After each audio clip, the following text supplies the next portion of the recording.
Friends, बीमारी का डर हमें बीमारी तक पहुंचा देती है। यदि आप भी किसी बीमारी से डरे हुए रहते हैं, बहुत ज़्यादा परेशान रहते हैं, तो मैं आज और अभी से ही आपके अंदर से इस डर को बाहर निकालना चाहता हूं। लेकिन आपको काफ़ी जागरूकता के साथ कुछ पल मेरे सभी बातों को अवश्य ध्यान देना पड़ेगा।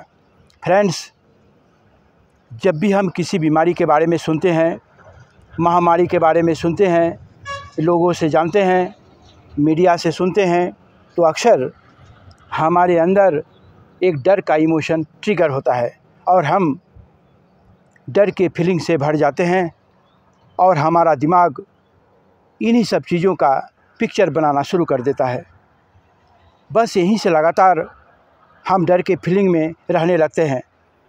लगातार चलती हुई इसी डर के फीलिंग की वजह से हमारा शरीर का इम्यूनिटी बहुत ही ज़्यादा कमज़ोर हो जाता है और कोई भी बीमारी हमें अपना शिकार बना लेती है। यह बात हमें हमेशा समझना पड़ेगा कि हम जैसा सोचते हैं वैसा ही होने लगते हैं और यही तो सबकॉन्शियस माइंड का विज्ञान है। अब सवाल यह उठता है कि इस तरह से डर से बाहर आने के लिए हम क्या करें। इससे बाहर आने के लिए आपको खुद अपनी जिम्मेदारी को समझनी होगी कि ये आपकी नासमझी की वजह से ही आपके साथ ऐसा होता है। इसके जिम्मेदार आप खुद हैं और कहीं न कहीं आपका गलत सोच ही जिम्मेदार है। इसके लिए बहुत ही आसान सा तरीका मैं आपको बताना चाहता हूँ।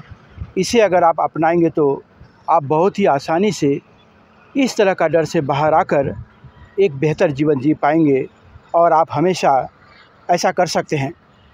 इससे आपकी इम्यूनिटी भी बढ़ेगी। आप एंजाइटी या डिप्रेशन की स्थिति में जो आज जी रहे हैं उससे निश्चित रूप से बाहर आ पाएंगे और आपका जीवन एक खुशहाल जीवन होगा।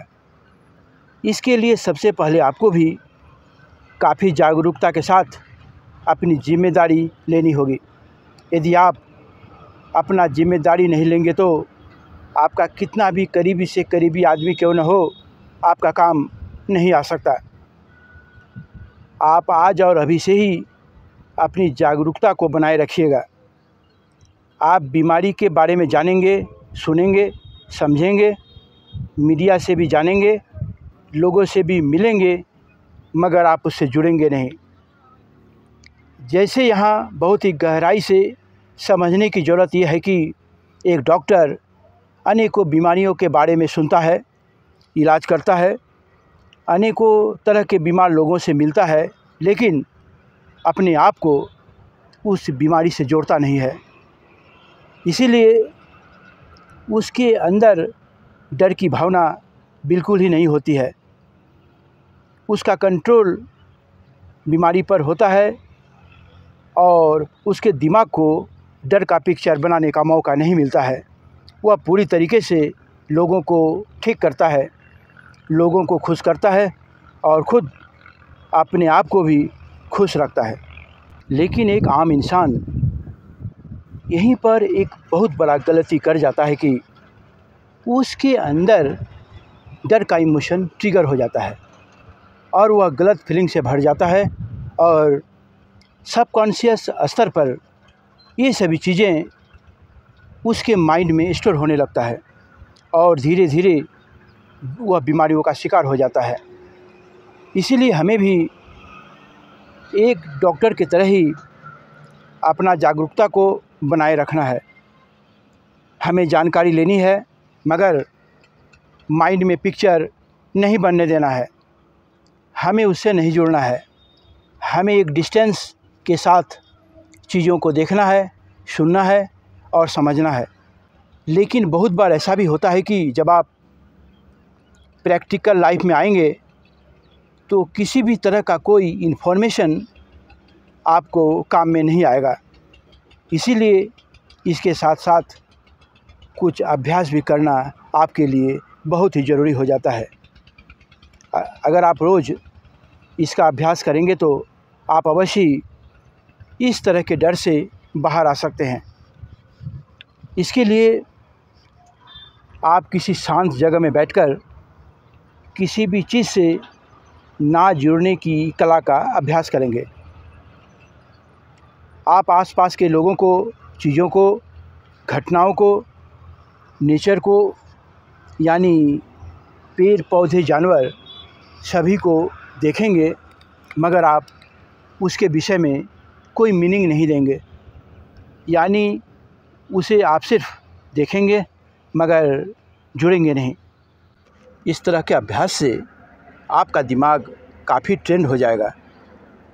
वह किसी भी चीज़ के बारे में मीनिंग देना बिल्कुल बंद कर देगा। इस बात का हर हमेशा ध्यान रखें कि जितना ज़्यादा हम किसी भी चीज़ों को मीनिंग देंगे, उतना ही ज़्यादा परेशानी में फंसते चले जाएंगे। इसीलिए आपको ऐसा बिल्कुल भी नहीं करना है। फ्रेंड्स, किसी भी अभ्यास को जीवन में उतारने के लिए इनर पावर की ज़रूरत होती है। इसके लिए जब भी आपका दिमाग आपको ही परेशानी में डालने का काम करना शुरू करता है, आपके अंदर डर चलने लगता है, तो आप एक दूसरा काम भी ज़रूर कर लीजिए। यानी इस तरह की सिचुएशन में अपने श्वासों को धीमी और गहरी कर लें। फिर कुछ सेकंड जितना अपने सांसों को अंदर रोक सकते हैं रोकें, फिर धीरे धीरे छोड़ दें।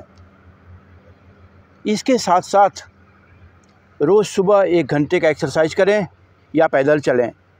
अच्छी किताबें पढ़ें, खुश रहें और अपने हर काम को ही ध्यान बना लें। यानी आप जो भी काम करते हैं उसे मन लगाकर करें और जितना हो सके उससे बेहतर से बेहतर करने की कोशिश करें। जय हिंद, जय भारत।